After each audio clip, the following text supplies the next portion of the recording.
एक दिन बहन अपने घर में खाना पीना बनाकर अपने भाई को खाना देने के लिए, वह भाई काम करता था प्लम्बर का, वहां पर चली जाती है और अपने भाई को खाना पीना देती है। जो भाई के साथ काम कर रहा था, जब उस बहन को देखता है तो उस बहन के मुंह पर उस भाई के सामने ही ऐसा कमेंट कर जाता है कि भाई के दिल पे लग जाता है, भला हमारी बहन को ऐसे कैसे बोल सकता है। उस समय उस आदमी को तो समझाता है, लेकिन भाई के दिल में उस आदमी की बात ऐसी घर कर जाती है, वह भाई एक ऐसा कदम उठा लेता है। दोस्तों, जब आप पूरी कहानी पूरी वीडियो सुनेंगे तो आप भी एक बार सोचेंगे। आइए जानते हैं पूरा मामला क्या है, पूरी कहानी कहाँ की है। हेलो दोस्त, नमस्कार। उम्मीद करते हैं आप सब अच्छे होंगे। दरअसल यह पूरी कहानी दोस्तों चौराटा थाना क्षेत्र की है। उस गांव में एक परिवार रहता है, उस परिवार में एक बेटी रहती है। वह बेटी अपना पढ़ाई लिखाई करती है। जो उसका भाई रहता है, वह भाई अपना पढ़ाई लिखाई छोड़कर दोस्तों 19 साल की उम्र में ही वह अपना मजदूरी का काम करने लगता है।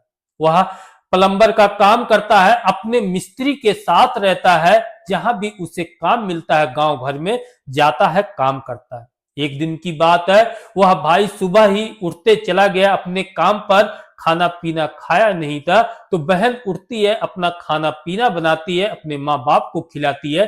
तो उसे लगता है कि मेरा भाई भूखा है, चलो उसे खाना दे कर आते हैं। वह बहन अपने भाई के लिए खाना पैक करती है और चली जाती है भाई के पास खाना देने के लिए। तो जो उसका मिस्त्री था, उस बहन को देखता है तो पहले तारीफ करता है कि तुम्हारी बहन तो बहुत खूबसूरत है और बड़ी हो गई। इसी तरह से वह बातचीत करता है भाई के सामने। बहन बैठी रहती है अपने भाई के पास। अब वह जो मिस्त्री रहता है, इसी तरह से बातों ही बात में कुछ बातें ऐसी बोल जाता है बहन के सामने, उस भाई के सामने। भाई सोचता है कि यार यह क्या बोल रहा। उस समय भाई कहता है तुम्हें ऐसी बात नहीं बोलना चाहिए, वह मेरी सगी बहन है, तुम ऐसे कैसे बोल सकते हो। वह अपनी बहन को वहां से भेज देता है और उसके दिल में ऐसा घर कर जाती है उस प्लम्बर मिस्त्री के बात सुनकर। अब वह एक प्लान बनाता है, कहता है कि भला मेरी बहन को ऐसे कैसे यह बोल सकता है, वो भी मेरे सामने। भला किसी भी बहन को कैसे बोल सकता है। दोस्तों, कोई भी भाई रहेगा अपनी बहन के बारे में यह शब्द नहीं सुन पाएगा जो वह मिस्त्री ने बोला था। वह भाई जो रहता है काम काज करता है, उसके बाद अगली सुबह काम पे जाता है। काम धाम बड़े प्यार मोहब्बत से दोनों करते हैं। वह कहता है कि चलो आज हम लोग पिया खाया जाए। उस इंसान को अपने साथ लेके आता है। उस मिस्त्री का नाम था दोस्तों हीरालाल। हीरालाल को कहता है कि यार तुम्हें जितना पीना है आज पी लो। वह भाई उस हीरालाल मिस्त्री को पिलाता खिलाता है और एक जगह लेकर जाता है। इसी तरह से दोनों बैठकर बातचीत करते हैं, खाते पीते हैं। जब वह मिस्त्री पूरे मूड में हो जाता है, अब वह भाई एक कदम उठाता है। इसी दौरान वह भाई सारा कुछ प्लान करके आया था, अपने घर से एक चाकू लेकर आया था।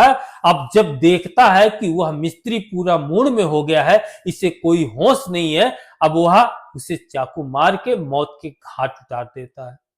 यहां तक नहीं दोस्तों, वह भाई बहन का बदला लेने के लिए उसका प्राइवेट पार्ट खोलता है। उसका पैंट खोलकर उसका प्राइवेट पार्ट को एकदम अलग कर देता है। उसके बाद वहीं छोड़कर चला आता है अपने घर पर, नहाता धोता है, खाता पीता सो जाता है। जब सुबह होती है, कुछ लोग जाते हैं मर मैदान करने के लिए, तो देखते हैं कि यह हीरालाल की लाश पड़ी हुई है। वह लोग पुलिस को इन्फॉर्म करते हैं। पुलिस आती है, हीरालाल को कब्जे में लेकर पोस्टमार्टम के लिए भेज देते हैं। जब रिपोर्ट आती है तो पुलिस वाले भी सोच में पड़े रहते हैं। पुलिस वाले तो सोच रहे थे सिर्फ इसकी गर्दन अलग है, लेकिन उसका प्राइवेट पार्ट भी काटा गया है। तो पुलिस वाले सोच में रहते हैं और तलाश शुरू कर देते हैं, आखिर यह कौन किया है। कुछ समय बीत जाता है, लेकिन उनके हाथ कोई सबूत नहीं लगता।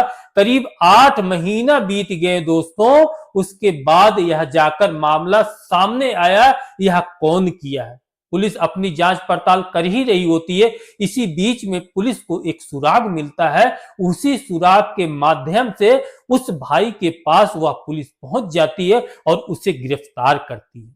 गिरफ्तार करके ले आया जाता है पुलिस चौकी में। तब उससे पूछताछ किया जाता है। तब वह कहता है, साहब मेरी बहन मेरे लिए खाना लेकर आई थी और यह इंसान उसे देखकर ऐसी ऐसी बात बोल रहा था। मैंने इसे समझाया लेकिन यह बात मानने को राजी नहीं हुआ। हमारे सामने हमारी बहन को इस तरह से बात बोल रहा था, मैं करता तो करता क्या।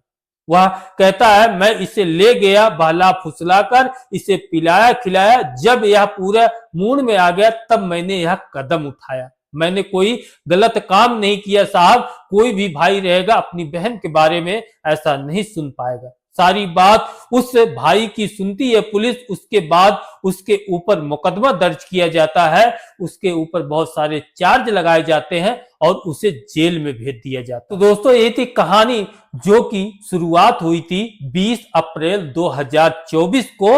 अब जाकर इसका खुलासा हुआ। आपका क्या कहना है दोस्तों? जो वह भाई कदम उठाया, क्या सही कदम उठाया कि उसे पुलिस का मदद लेना चाहिए था? जैसा भी हो आप लोग कमेंट के माध्यम से बता सकते हैं, जैसा भी हो। तो दोस्तों ये थी कहानी। अगर हमारी कहानी में कुछ गलती हुई हो बताने में, दिल से माफ करना छोटा भाई समझ के। चलिए मिलते हैं किसी और नई कहानी के साथ। तब तक के लिए नमस्कार।